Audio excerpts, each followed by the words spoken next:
पावन भगवान भोलेनाथ के पावन किनार, प्रथम तो आपको इस रावण का प्रणाम स्वीकार। किंतु आज इस मिथिला ज्ञान नगरी में आकर यह सोचने के लिए विवश कि जिन मिथिला वासियों के लिए मैं सुना करता था, धर्मशील ज्ञानी गुणवान, इस प्रकार के मिथिला के नर और नारी हैं। जिस मिथिला के राजा के लिए मैं सुना करता था कि जास ज्ञान रवि भाव निसनासा, इस प्रकार का यह राजा, किंतु यहाँ पर पा करके जब मैं उनके कृत्यों पर दृष्टिपात करता हूँ तो मुझे ऐसा प्रतीत होता है कि यहाँ पर जो राजा जनक और जो राजा जनक के समाज के लिए कहा गया है, उसमें कहीं न कहीं कोई न कोई भ्रांति अवश्य है। क्यों? क्योंकि राजा जनक ने भगवान शंकर के धनुष पर आधारित होकर ले लिया पुत्री के विवाह का प्रण, और मैंने ये जाना है कि इमाय द्वय धनुषी श्रेष्ठ है, दिव्य लोकाभिभूष है। अलौकिक धनुष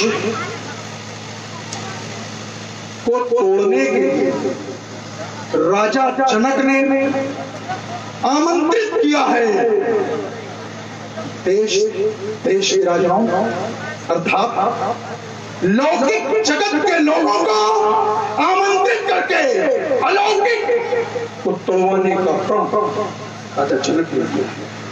और जो बात हमारे जैसे व्यक्ति के समझ में आ सकती कि इसको हर या उससे जुड़ी हुई कोई शक्ति ही उठा सकती है, ये बात क्या राजा जनक की समझ में नहीं है। और जब तक हमारा इस प्रश्न का उत्तर इस राज समाज के अंतर्गत नहीं जाता, काय वीर बुंदा तो सहस्त्र याचकों के सन्निकट जाएगा। अगर किसी ने याचकों के सन्निकट जाने का तो साहस किया तो रावण की चंद्रहास का वार उसके गलकंठ पर कर दिया, और ये रावण उसके शीश को काटकर इस वेद का समर्पित कर दिया। लंका के सम्राट उद्भट विद्वान वेद बाहुबली श्री राम, जय श्री शंकर भगवान। महामंत्र परिषद शोणपुराधीश महाकाल जय जय श्री शंकर भगवान। सुस्मित समाज के अंतर्गत उपस्थित विज्ञ प्रविज्ञ सुविज्ञ गोविंद मनीषी सुना,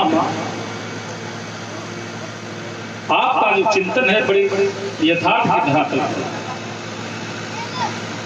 इनमें द्वय धनुषी श्रेष्ठ दिव्य, जब ये दिव्य अलौकिक है तो फिर प्रश्न लौकिक के लिए क्यों, यही सोचने का विषय। क्योंकि लौकिक में ही अलौकिक को खोजना, जहां सीमांकन है कि यह अलौकिक है उसकी खोज सरल है,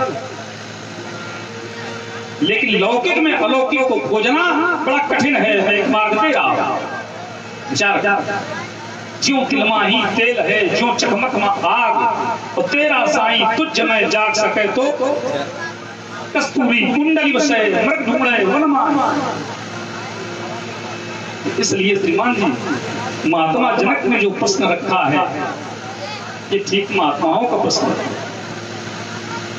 इन लौकिक में उस अलौकिक को खोजना कठिन है, इसलिए इस अलौकिक का सहारा लिया है, कुछ अनुचित नहीं किया। श्रीमान बाबा जी,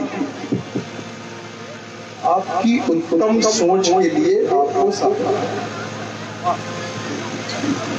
किंतु देखिए अब आपकी ही बात से आपकी बात का उत्तर निकले, यही तो मैं कह रहा हूं कि जब धनुष अलौकिक तोड़ने वाला होना चाहिए कोई अलौकिक, तो फिर देश देश संदेश पठयो सुन भूप सब सुख पावही, साज साज समाज राजा जनक नगर ही आवही। क्यों? यही तो प्रश्न। यदि अलौकिक है तो पढ़ने के लिए अलौकिक लोगों को आमंत्रित करना चाहिए। राजा जनक की पहुंच तो अलौकिक समाज तक है, किंतु राजा जनक ने भगवान शंकर के इस आयुध को अपमानित करने के सीधा सीधा आरोप लगा रहा हूं राजा जनक के ऊपर, क्योंकि जब किसी में सामर्थ्य नहीं है कि कोई भगवान शंकर के इस आयुध को दिल भर गिरा ही सके, तो इस लौकिक जगत के लोगों को यहाँ एकत्र करने का कारण हम सबसे बड़े देखो सहज भाव में आपने बात रखी, इसमें सहज उत्तर हुआ। जहां बनावट होती वहां पहचानना कठिन होता। राजा जनक ने आमंत्रित किया है, वायके देव धनुर्धारी मनुष्य, तो सब बनावटी उपस्थित है। इस बनावटी में असली की पहचान ही तो कठिन है। यही तो हम कह रहे हैं, उस छुपे हुए रहस्य को निकालना बड़ा कठिन है। जैसे एक उदाहरण, ये सब जानते हैं कि दूध में घृत है, ये सब जानते हैं कि दूध में घृत है, लेकिन क्या घृत के निकालने की प्रक्रिया हर जगह कर सकता है? बस इस प्रक्रिया को जो अपनाएगा वही तो घृत पाएगा। इसके लिए पहले दूध को जमाना होगा, जमाने के बाद मथना होगा, मथने के बाद जब निकलेगा फिर उसको तपाना होगा। तो इस वीर समाज में इस धनुष रूपी मथानी से जब तक उसको मथा नहीं जाएगा तब तक वो नवनीत निकलेगा नहीं, लेकिन पूरा फिर भी नहीं होगा। फिर भी किसी न किसी महात्मा के द्वारा वो पाया जाएगा, तब प्रमाणित किया जाएगा। इसलिए श्रीमान जी, खेल महात्माओं का है, ये खेल दिव्यात्माओं का है। बस अंतर इतना है, वो महात्मा वो दिव्यात्मा सब साधारण में, इस साधारण में असाधारण को खोजना, यही तो महात्मा जनक का खेल है। सिर्फ आपका चिंतन लौकिकता के धरातल पर बिल्कुल ठीक, बिल्कुल सटीक, किंतु विषय ये नहीं। आप हमारी बात को या तो पकड़ नहीं रहे या पकड़ना चाह रहे हैं। यही तो मैं कह रहा हूं कि जब अलौकिक है धनुष, तो आमंत्रण लौकिक लोगों को क्यों? बस सीधा सीधा हमने राजा जनक के ऊपर एक प्रश्नवाचक चिन्ह लगाए। जैसे हम जानते हो कि अमुक वस्त्र का संधान या उपयोग या निर्माण किसी अमुक व्यक्ति के द्वारा हो सकता है। क्योंकि आपने काल्पनिक बातें कुछ की, इसलिए मैं काल्पनिकता से ही आपको उत्तर दे रहा हूं। हालांकि मैं यथार्थ उत्तर करता हूं, काल्पनिकता में मैं विश्वास नहीं करता। जब ये राजा जनक को, और राजा जनक को ही संपूर्ण विश्व को मानते, दिव्य लोकाल पूछते, तो राजा जनक के द्वारा आमंत्रित किया जा रहा है देश देश के भूपतियों को, और आप ये कह रहे हो यहाँ पर देव तनुज धरि मनुज शरीरा। बात मानते हैं, आपकी बात से सहमत है कि हो सकता है यहाँ पर कुछ देव कुछ दानव मनुष्य के रूप में उपस्थित हों, इस पर हमारा कोई प्रश्नवाचक चिन्ह नहीं। किंतु राजा जनक के द्वारा अगर वो उपस्थित भी है तो वो मात्र दर्शक की भूमिका में, मनुष्य के दर्शक की भूमिका में है, वो तोड़ने नहीं आए।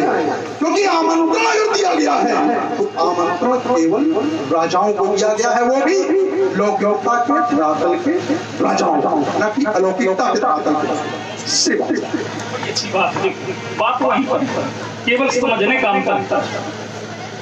जिस अलौकिक की आप चर्चा कर रहे हैं, जिस अलौकिक के मार्ग पर आप जाना चाहते हैं, वो खड़ा लौकिक धरातल पर, यही तो विषय है। संकेत है और संकेत में सब लोग समझ जाएंगे, कहने की आवश्यकता नहीं पड़ेगी। राज समाज विराजत रूढ़ी, राज समाज लौकिक है तो वो लौकिक में ही छुपा हुआ। अब विषय है जब कोई लक्ष्य सामने न हो तो उसको सामने लाने के लिए कुछ न कुछ विशेष प्रक्रिया अपनाई जाती है। इसलिए महात्मा जनक ने ये प्रक्रिया अपनाई। महात्मा जनक वो आप प्रमाणित कर चुके, जास ज्ञान रवि साधारण तो है नहीं। ऐसे ज्ञानी के द्वारा एक कोई निर्णय लिया गया है तो कुछ विशेष चिंतन है। विमान जी, इतना साधारण इतना हल्का उनका निर्णय हो नहीं सकता। आप जैसे कथन है सीधे वहां से जोड़ दिया जाए। अरे बड़े बड़े महात्मा विश्वामित्र सरीखे विचार को वो भी विचार कर रहे हैं, ऐसे नहीं। विचारने के बाद भी, पहचानने के बाद भी मान नहीं रहे हैं। मान तब रहे हैं जब कसौटी पर कस रहे, जानने के बाद फिर भी नहीं माना गया। तो संकेत में बता दूं, जब उनके यज्ञ में संकट पड़ा तो उन्होंने विचार किया प्रभु लेकिन माना तब जब उनके लक्ष्य की पूर्ति कर दी गई, जब उन्होंने कसौटी पर उनको कसा। तो ये लौकिक धरातल, लौकिक धरातल पर बिना कसे मन की पहचान नहीं होगी, मान्यता नहीं होगी। श्री बहुत हो गया भाई, आप हृदय से कहाँ का विषय आपने कहाँ पढ़ा, कोटि साधुवाद।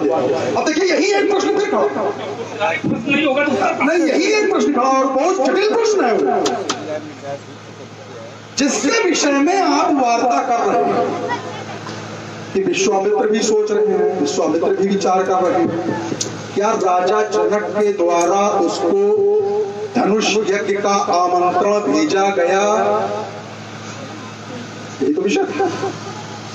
वह भी मात्र दर्शक की भूमिका में यहाँ उपस्थित, वह भी मात्र दर्शक की भूमिका में यहाँ पर उपस्थित। चलिए छोड़ते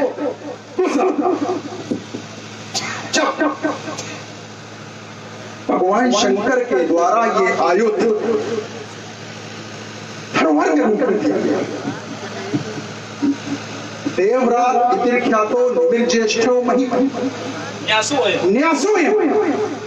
तस्य भगवान हस्ते दत्तो महात्मना। सीधे सीधे अर्थात न्यास रूपी धरोहर क्या है, ये समाज को जानना अत्यंत आवश्यक है।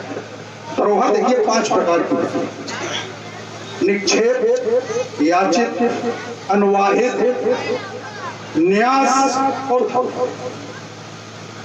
न्यास रूपी धरोहर जिस व्यक्ति के द्वारा किसी को रखने के लिए दी जाती है, कुछ कालखंड हो सकता है, उसके बदले में कुछ आदान प्रदान हो सकता है। क्या विषय है ये? शंकर जी और राजा जनक के, ये उनका विषय है। किंतु वह धरोहर मूल स्वामी को वापस मांगने पर जिसके पास रखी है उसे देनी होगी। और राजा जनक ने तो प्रण ले लिया कि हम इसको तोड़वा देंगे तो हमारी पुत्री का विवाह होगा। ताकि मुझे पूर्ण विश्वास है कि राजा जनक ने जिनको जिनको आमंत्रण भेजा है उनमें से कोई भी नृपाल तो तोड़ना तो दूर है, सारे लोग मिलकर लग जाएंगे तो भी इसको हिला नहीं। यदि किसी आपकी बात को यदि मान लें कि कोई अलौकिक व्यक्तित्व यहाँ आया या आ सकता है या मानव रूप में उपस्थित है, उसके द्वारा यदि बोध किया गया तो राजा जनक से भगवान शंकर जब कहेंगे कि हमारी धरोहर हमको वापस करो, जनक क्या देगा? श्री बड़ी अच्छी बात आई। एक शब्द आया आमंत्रण, यद्यपि प्रमाणित इस ग्रंथ के माध्यम से इतना ही है आए सुनी, लेकिन आपने किसी ग्रंथ का प्रमाण पढ़ा उसको भी काटेंगे नहीं, क्योंकि सभी लोगों का कार्य बात को काट करके आगे ना बढ़ाया जाए, बात के माध्यम से आगे बढ़ाया। आपने जिनके लिए कहा उन्हें आमंत्रण नहीं दिया गया, अरे उनसे बड़ा आमंत्रण किसी को मिला ही नहीं। यही तो विचार करने का विषय। सबको केवल सूचना पहुंची होगी और उनके लिए महर्षि भेजे गए, कुलाचार्य गए। आप सब लोग समझते हैं, सभी लोग हैं, तो उनसे बड़ा आमंत्रण किसी का हो सकता है। और इतने पर भी लोग न समझें तो समझ कर भी जो ना समझे ये कहने का विषय नहीं है। तो आमंत्रण उनको भी है, ऐसा नहीं है कि आमंत्रण न दिया गया हो। उनको समझते उनसे बड़ा किसी का आमंत्रण हो ही नहीं सकता। अब रही बात धरोहर की, जो धरोहर दी गई है तो बदले में दिया जाता। अब सारी बातें मान लेंगे, लेकिन एक बात निश्चित, भगवान शंकर ने आज तक जिसको दिया है कभी मांगा नहीं। हम उस बात कही बातें सब हटा दें। भगवान शंकर ने आज तक जिसको दिया कभी वापस नहीं मांगा। एक उदाहरण दिया, जिस समय हमारे पूर्वज हिरण्याक्ष ये पुत्रवान थे, लेकिन उनके अनुरूप पुत्र नहीं थे। उन्होंने भगवान शंकर से पुत्र की याचना की तो भगवान शंकर ने अपने पुत्र अंधक को दे दिया। क्या कभी वापस मांगा? भगवान शंकर जैसा था तभी तो कहा गया, धन धन भोलानाथ तुम्हारे कौड़ी नहीं खजाने। और 3 लोग बस्ती में बसा गए, आप बसे, उनसे बड़ा कोई दानी नहीं। उन्होंने जिसे दे दिया सो दे दिया, वापस कभी मांगा नहीं। इसलिए श्रीमान जी इस प्रश्न का महत्व यहीं से समाप्त हो जाता है। चलिए अब महत्व समाप्त किए देते हैं, तो हम केवल इस विषय पर एक पंक्ति की वार्ता करके छोड़ देते, आगे बढ़े। आपने कहा कि भगवान शंकर ने क्या किसी से मांगा देने के पश्चात, और मैं कह रहा हूं कि भगवान शंकर ने जब भी किसी को दिया, क्या वहां पर न्यास शब्द का प्रयोग हुआ? ये बढ़िया तुम्हारी बात है, न्यास शब्द का देखो इसका नहीं, एक है हमारी वार्ता पूरी होने दो। तुमने 2 अंधक दिलाए हो ना, अंधक को भी खिलाना पड़ेगा। अंधक क्या हुआ? आपका ये कथन कि भगवान, हाँ कुछ बोल कहना। और ये आगे भाई आनंद भाई हमारे श्री राम बाबू जी और श्री पूर्व ग्राम प्रधान कई आज के द्वारा श्री रावण जी श्री बाणासुर के पुत्र में ये ज्ञान से वो संभाल सकते हैं, प्रभावित हुए हैं। 101 पुस्तक श्री रावण जी और श्री बाणासुर के पुत्र में सबसे भेंट की जा रही है। प्रधान जी को हार्दिक शुभकामनाएं है, धन्यवाद है। भगवान शंकर के द्वारा अंधक भी यदि दिया गया, क्यों दिया गया? क्योंकि यहाँ अंतर है, दोनों को देने में अंतर है। धनुष दिया गया धरोहर के रूप में, किसी ने मांगा नहीं, बिना चोट के। आप जैसा व्यक्ति हो तो वार्ता करने में आनंद आता है, अन्यथा हम मित्र न हो। आप जैसा व्यक्ति न हो, वहां पर धरोहर का प्रयोग हुआ और अंधक को हिरण्याक्ष ने आराधना, ऐसी आराधना नहीं, तपस्या करके, क्योंकि कोई पुत्र नहीं था उसके। बाद में 4-5 पुत्र हुए, वो विषय अलग। अंधक को मांगा तो बड़ा सोचिए। एक चीज स्पष्ट हो, चलिए अंधक के सभी लोग जाने तो उत्पन्न कैसे होता है। एक बार भगवान शंकर कैलाश पर बैठे हुए थे, मैया पार्वती पीछे से आई और आने के पश्चात उन्होंने भगवान शंकर की पीड़ा हो मजाक पीछे से दोनों आंखें बंद कर, दोनों आंखों के बंद करने पर भगवान शंकर के मस्तक से एक श्रम बिंदु चला। उस श्रम बिंदु से नेत्रहीन पुत्र की वो पुत्र रोने लगे। उसी समय हिरण्याक्ष उधर पुत्र के लिए तपस्या कर रहा था। मैया पार्वती भगवान शंकर से ज्यादा दयालु, ज्यादा कृपालु, उन्होंने कहा आपका ये भक्त तपस्या कर रहा है, इसको इस पुत्र को प्रदान कर दिया जाए। तब तक हिरण्याक्ष के कोई पुत्र नहीं, हिरण्याक्ष को अंधक प्रदान किया गया और अंधक प्रदान करने के पश्चात हिरण्याक्ष के 4 पुत्र और बाद में उसके नेत्र आए, किन कारणों से आए वो अलग विषय है। अंधक की उत्पत्ति आपके द्वारा कहा गया बताना चाहिए। अच्छा देखिए एक चीज और जोड़ देते हैं, अब अभी विषय आ गया बहुत सुंदर विषय। एक सवाल बात चाहेंगे आपसे, भगवान शंकर का त्रिनेत्र जो तीसरा नेत्र वही उत्पन्न, जिस समय मैया ने भगवान शंकर के दोनों नेत्र बंद कर लिए, संपूर्ण सृष्टि में अंधकार छा। जब संपूर्ण सृष्टि में अंधकार छा गया, चारों ओर फड़फड़ा, जितने देव थे सब फड़फड़ा गए। सूर्य अस्ताचल को चले गए, कहीं प्रकाश की लेश मात्र किरण नहीं थी। भगवान शंकर के मस्तक से तत्काल तीसरा नेत्र उत्पन्न हुआ और उस तीसरे नेत्र के उत्पन्न होते ही उससे भीषण ज्वाला निकली, जिसने सामने स्थित हिमालय पर्वत को तट कर दिया। मैया पार्वती घबरा, उन्होंने कहा प्रभु ये क्या? तो उन्होंने उस समय उत्तर दिया है कि मैं और विश्व कूटस्थ है। कूटस्थ आप बेहतर समझते हैं। कूटस्थ है। अगर विष्णु जो करते हैं वही कार्य मेरे द्वारा होता है। तुमने हमारे नेत्रों को, नेत्र अर्थात सूर्य और चंद्र, उनको छिपाया और छिपाया है तो सृष्टि के लिए, सृष्टि के कल्याण के लिए प्रकाश उत्पन्न करना मेरा दायित्व है। इसलिए मैंने इस नेत्र के द्वारा संसार को आलोकित किया। श्री अब देखो यही सब जोड़ेंगे। अच्छी बात को काटना नहीं है, तो कितने अच्छे ढंग से पढ़ा। आपने तीसरा नेत्र उत्पन्न किया, हमने नया मार्ग उत्पन्न कर दिया। केवल इतना इसमें तो माया है। चलो कोई बात नहीं, प्राप्त नहीं। केवल इतना कहूंगा, जब ईश्वर के नेत्र बंद करने का प्रयास किया, जब जब किया जाएगा तब तब अंधेरा जन्म लेगा। इसीलिए अंदर कर देगा।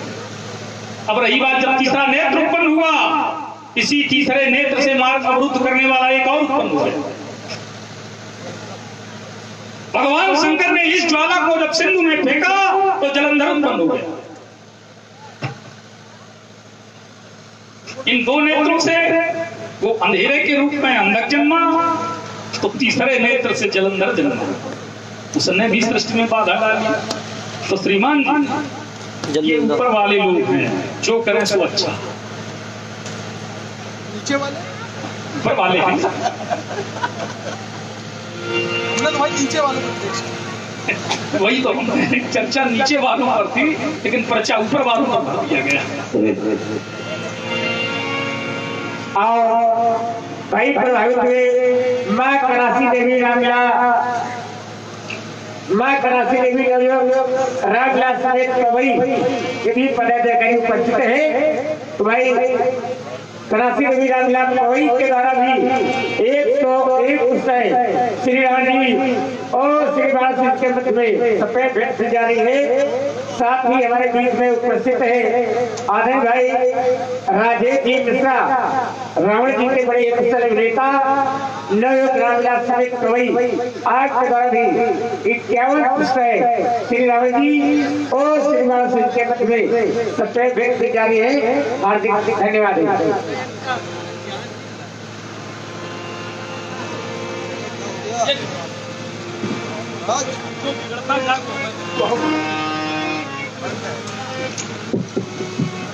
आपका ये कथन कि चर्चा नीचे वालों की होगी, पर्चा ऊपर वाले का, हम आपकी बात से पूर्णतः सहमत हैं। लेकिन क्या नीचे वाले ऊपर वालों से योग्य नहीं हुए? हम आपके परिवार की ओर आपको ले चले, संभवतः भूल गए, कई बार ऐसा हो जाता है। इतना दिव्यात्मा पुत्र पैदा हो जाता है कि पिता के कृत्यों को ही भूल जाता है।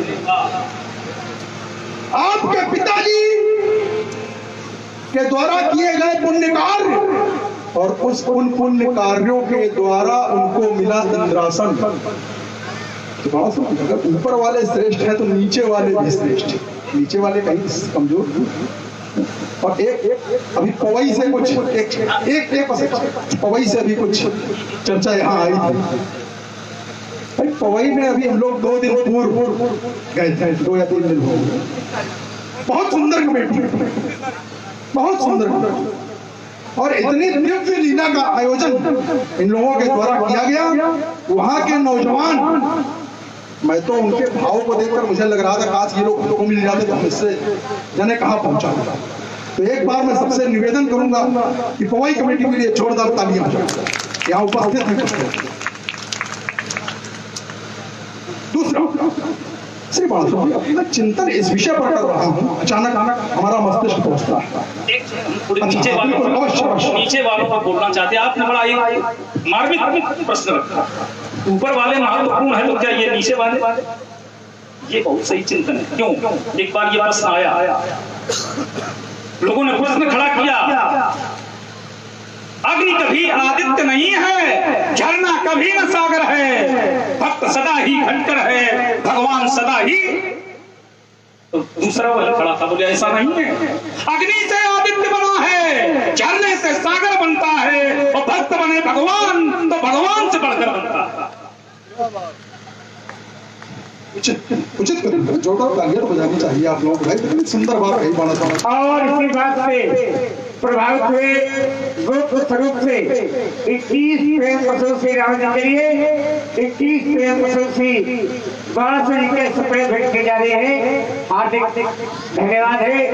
और इस कार्यक्रम में बड़देव रामविलास के भाई संयोजक आदरणीय भाई हमारे राजन जी तिवारी आज के द्वारा भी ये 101 पुस्तक है, दोनों हाथ जोड़ने के चरणों में साथ भाई माइक सही करो भाई, ये बर्बाद करवाना है। आप इधर बुलाते हो भैया, इसको जरूर बुलाते रहो, इधर हो जा। श्री महाराज, हमारा चिंतन पहुंचा कि आप क्या कारण है कि आप भगवान शंकर के इस पुनीत आयुध को तोड़वा देना चाहते हैं, या भगवान शंकर के आयुध के टूट जाने के समर्थन में विचार नहीं कर पा रहे। क्यों? आपका अधिकार आपके पिता के पिता के पिता हिरण्याक्ष से पूर्व में अगर चले जाए, अधिकार स्वर्ग पर था, देवताओं का नहीं। क्यों? दैत्य देवताओं से बड़े भाई, दैत्यों का अधिकार स्वर्ग पर था, किंतु देवताओं ने छल के द्वारा दैत्यों को पराजित करके स्वर्ग से निष्कासित कर दिया। श्री बाणासुर जी कहीं ऐसा तो नहीं कि इसीलिए मौका है निपटा दो, ऐसा कुछ विचार तो आपके नहीं? इस पर देखिए, ये विचार हमारा है तो नहीं, यद्यपि कालखंड से जोड़ा जाए तो तुमने हमें कोई अंतर नहीं, लेकिन वर्तमान की चर्चा अधिकार, ये पराक्रम का विषय है। युद्ध में जीतना और अधिकार करना ये वीर का धर्म है। अनैतिक बुद्धि का प्रयोग करके जो अधिकार जमाया जाएगा तो कभी सफल नहीं होगा। इसलिए हम इस तरह से अधिकार नहीं करना चाहते। हमारा मूल विषय केवल इतना है कि इनसे लोक हित हो रहा है, लोक हित में सृजन या विध्वंस, जिसका लोक हित में सृजन, अगर लोक हित में निर्माण अच्छा है तो निर्माण किया जाए, और यदि विध्वंस अच्छा है तो विध्वंस किया जाए। लोक हित में सृजन या विध्वंस, जिसका मर्म जगत रक्षित हो, उसे कहते सनातन धर्म। तो लोक हित के लिए चाहे निर्माण हो चाहे विनाश हो, दोनों मंगलकारी हैं। तो ये लोक हित में टूट रहे हैं, इसलिए हम इसके पक्ष में। श्री बाणासुर जी, ये आपका अपना व्यक्तिगत चिंतन है। विषय फिर यहाँ ये खड़ा हो जाएगा कि तुम सनातन धर्म के प्रवर्तक कब से हो? एक दैत्य सनातन धर्म का प्रवर्तक कब से हो गया? दूसरा प्रवर्तक इसलिए नहीं कहेंगे, समर्थक कह सकते हैं। प्रवर्तक क्यों? प्रवर्तक तो हम प्रवर्तक नहीं, प्रवर्तक तो यहाँ पर आपकी जो भूमिका वो प्रवर्तक की है, समर्थक की नहीं। यहाँ पर आप जो भूमिका निर्वहन कर रहे हो, प्रवर्तक की भूमिका, प्रवक्ता के रूप में खड़े हो, राजा जनक के पक्ष से कह रहे हो, प्रवर्तक नहीं। ये तुम्हारी हम स्वीकार कम से कम नहीं, जो करते हम लोग हमारे द्वारा ये स्वीकार है। दूसरा, आपका ये कथन कह रहे हो हम और तुम एक ही हैं, एक कैसे मान लेते हैं? अब त्रिपुंड तुम भी धारण किए हो, त्रिपुंड हम भी धारण किए, त्रिपुंड राजा जनक ही धारण किए, और तीनों की विचारधाराएं, तीनों के धर्म, तीनों के कार्य पृथक। तो मैं किसे दोषी हूं? तुम्हें या राजा जनक? किसे सराहूं? क्योंकि एक भी शैव यहां असली नहीं, धारण किए हैं मस्तक पर शैव चिन्ह, पर आस्था शिव धनु से है। वही अंधेर नगरी जहां सांकल्य जैसा ऋषि समर्पित हो गया। योग का नाटक दिखावे के लिए था, हाँ सुधनवा वीर जिसमें खो। झूठ को सर पर लिए ये झूठ, सत्य के ये पक्षधर अब बन गए हैं। चीखने को लाख चीखे ये प्रजा, सखी परंतु पनराव।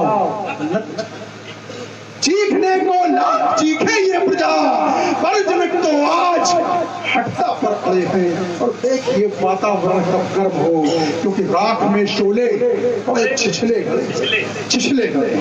और यदि रोकना चाहते हो समर्थक हो, प्रवर्तक हो, इसलिए यदि रोकना चाहते हो विप्लव, शिव धनु का यहाँ अपमान होने न पाए।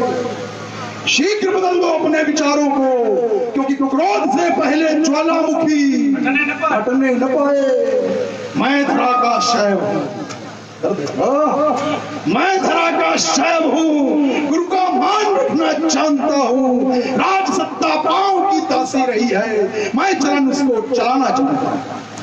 और भाई हमारे मोहित जी तिवारी, भाई मोहित जी तिवारी, जो कि भाई बाराबंकी से धरे हुए हैं।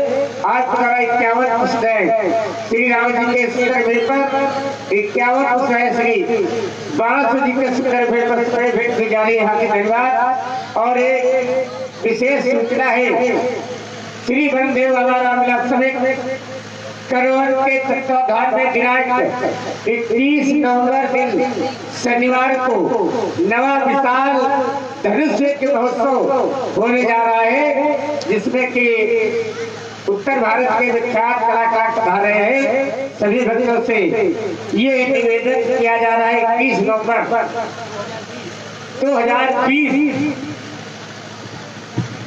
21 नवंबर 2020 दिन शनिवार को आदेश से तारीख निश्चित हो गई है। नवा विशाल धनुष महोत्सव संपन्न होगा। सभी भक्तों से निवेदन है आदेश के अधिक संख्या में पधारे और कार्यक्रम को सफल बनावे। संयोजक भाई राजा जी तिवारी। ये बड़ी उचित है। 21 अब हमारा परिचय दूरदृष्टि, एक वर्ष बाद तैयारी हो ये है। अब हमारा परिचय आप जानिए।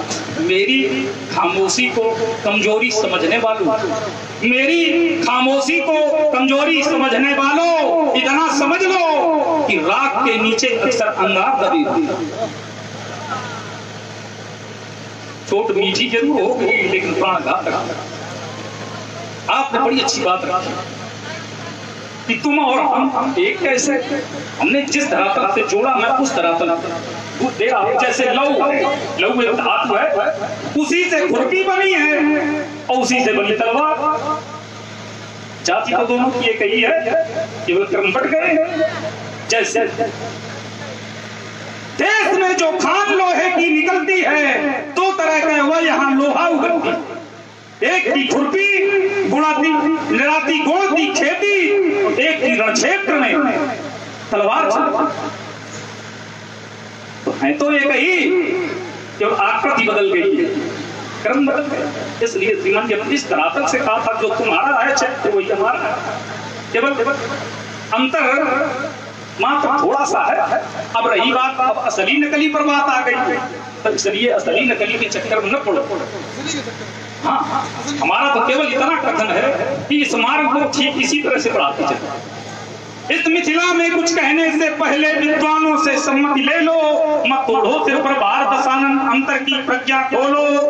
निकुल में थे देवराज जिन्होंने महायज्ञ रच डाला था, होकर प्रसन्न शिव शंकर ने ये आयु उनको दे डाला था। और जिस हेतु हुआ निर्माण धनुष का, वह कार्य विश्व से पूर्ण हो चुका। त्रिपुरासुर का कर विनाश, यह शस्त्र विश्व से अर्च हो चुका। अब होने दो वैसे ही विवाह, मत में विष घोलो। इस मिथिला में कुछ कहने से पहले विद्वानों से सम्मति ले लो। विद्वानों से सम्मति, हमसे बड़ा विद्वान कोई। इस सम्मति हम किससे ले ले? कोई हमसे भी बड़ा विद्वान है जिससे हम सम्मति ले ले? तो मैं दीप हूँ, मैं दीप हूँ, चलता रहूंगा। मैं प्रलय की आंधियों से अंत तक लड़ता रहूंगा। देव सुनकर नाम मेरा भाग जाए, मात्र चलने से धराइयां टकमगाए, स्वच्छंदता निर्बंधता से बंद पर आगे बढ़ूंगा। मुक्ति को मैंने बुलाया, मुक्ति को पाकर रहूंगा। दीप हूँ, चलता रहूंगा। सभी नहीं जला करते, दीपक को ही जलना। सभी नहीं जला करते हैं, दीपक को ही जलना होगा। और मंजिल नहीं चला करती है, कदमों को ही। इसलिए हमें जानो पहचानो। मैं मधुसेन भिज्ञ आज तक जीवन भर विस्पान किया है, सूल भरे कंटक पथ पर जीवन भर अभियान किया है। धूधू धड़क धड़क कर पृथ्वी जय क्रुद्ध चिताएं बल खाती थी, और धड़क रहा मेरा यौवन था, धड़क रही मेरी छाती थी। या नहीं विध्वंस विश्व का जीवन भर निर्माण किया है। मैं मधुसेन भिज्ञ आज तक जीवन भर विस्पान किया। तो मैं विष पीने का अभ्यासी। तुमने विस्पान किया तो सुन लो। मैं विष पीने का अभ्यासी, अमृत की चाह नहीं करता। भाई जाते भाई खाते जाते हुए पथिक जाता उस राह नहीं बढ़ता। मुझको विष पीते हुए देख, अब मृत्यु स्वयं घबराती है। मुझको छूना तो दूर रहा, वह दूर खड़ी भर रहती है। ये है मेरा सच्चा स्वरूप, फिर काहे तू दम्भ भरता। मैं विष पीने का अभ्यासी, अमृत की चाह नहीं करता। तो दैत्येंद्र बलि के सृष्ट शुभ क्यों ठुकराई है? श्री शंभु के अपमान की नींद क्यों अपनाई है? जब निज इच्छा का वर पायस्या, ये अम्ब का वरदान है, तो चाप का खंडन कराना शंभु का अपमान है। जाने जनक ने कौन सी बूटी तुम्हें पिलाई है? श्री शंभु के अपमान की यह नींद क्यों? और यहाँ के भाई अवनीश जी मिश्रा महानगर कानपुर आज का भी 51 से श्री राम जी और श्री बाला के प्रवेश में बेनती जारी है। हार्दिक धन्यवाद है। साधारण ईद के धरातल को छोड़ते यद्यपि संकट बढ़े तो वही चलता रहेगा। अब जिस मार्ग को आपने संकेत किया उसी पर चला।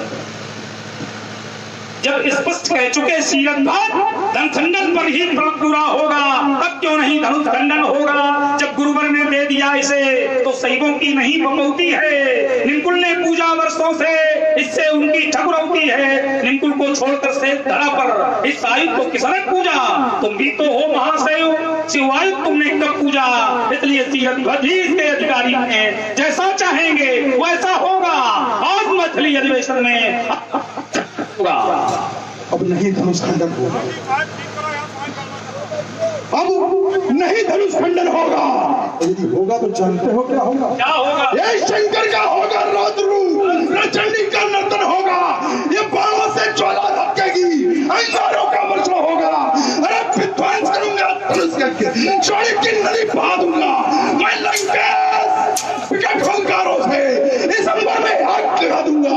ये अजगौ खाती नहीं किसी की, अजगौ विश्व होती है। जिसने दैत्यों का दलन किया उसकी ऐसी ठकुर होती है। कहाँ छुपा वो नरनाहर जिसके कर से कर्षण होगा? अब नहीं धनुष खंडन होगा, अब नहीं धनुष खंडन होगा। जनक के प्रण का जब यह बाण करेगा मंडन, तो धन खंडन करने वाले का ये विश्व करेगा अभिनंदन। आरती करेंगे सीरंध्वज, ये सभा करेगी पगबंधन। ये कहा तुम्हारा मिथिला में अब होगा नहीं खंडन, तो आज बाण के बाणों से तेरे प्राणों का कर्षण होगा। आज मैथिली अधिवेशन में हज्जों का खंडन होगा।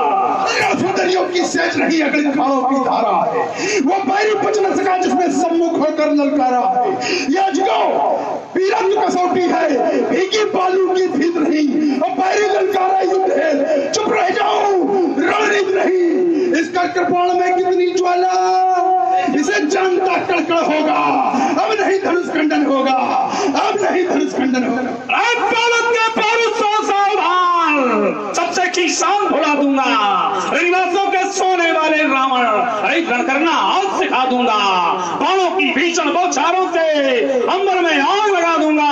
ये तो तीन भुजाएं 20 काट यमपुर तुमको पहुंचा दूंगा। ये छीनूंगा सारे अस्त्र शस्त्र, इस मिथिला से मार।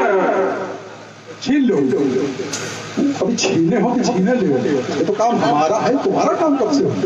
तो बड़ा सा अंबर धक्के धक्के अपनी दिशाओं में लगाया, ये दिक्कत चिक्कारा खुला मचाए, थर कांपे फिर शेषनाग, पटके फड़ेश पर बार बारिश उठावे उठे ज्वार, ये बारिश में डूबे सूर्य चंद्र, छा जाए विश्व में अंधकार। बाणेश सत्य के शोणित से अब धनुआ का तर्पण होगा, अब नहीं धनुष खंडन होगा, अब नहीं धनुष खंडन होगा। हाँ, आप लोग देख रहे हैं बहुत ही सुंदर रावण और श्री बाणासुर जी का सुंदर संवाद। इसी से प्रभावित हुए हैं हमारे भैया ज्ञानू जी तिवारी, माँ कनासी नवयुवक रामलीला ग्राम पवई, आपके द्वारा 21 मुद्राएं प्राप्त है। कोट धन्यवाद। आप कहते हैं कि आपने क्या छीना, अगर छीना न होता तो क्या भगवान को बामण बनना पड़ता? इसलिए अब हमें गीत को हम गीत के माध्यम से ही जोड़ना चाहते हैं। क्रोध की कराल ज्वाल, ये सन्मुख है प्रकट, सुभटों के स्वर्ण की कविता पढ़ाऊंगा और काटे कपाट काट नहीं पढ़ाऊंगा। रुन्नों के ढेर हाथ लगा के दिखाऊंगा, अपनी कलाओं को प्रकट करके मैं योगनी पिपासी को रक्त में पिलाऊंगा। ऐसी न करो तो सबक तू शंकर की सत्याग नहीं प्राण में कराऊंगा। अरे तो टूटे चावल कोरोना विप्लव में ये त्रिभुवनकार विप्लव बन जाएगा, ये नाचेगा धराधर और नाचेगा अंबराज, सांसद सिद्धि में उबाला जाएगा। ये चंडी का कब्र पिशाचनी आ जाए समय तो भारत देश का भाग्य फूट जाएगा। खड़गे की चंद्र हाथ में दो शाही शोर का दिवाला फूट जाएगा। उठेंगे और आज जब ही आगे को बढ़ाऊंगा, दो सुबह ठाकरे गठीले नरमुंडों की और माला बनाकर आपको पहनाऊंगा। कोपे की चंडी पीकर रुधिरराज सोते स्मशान के प्रेत जाएंगे, तुम भी हो जाओगे राज्य इस मिथिला से भागने की।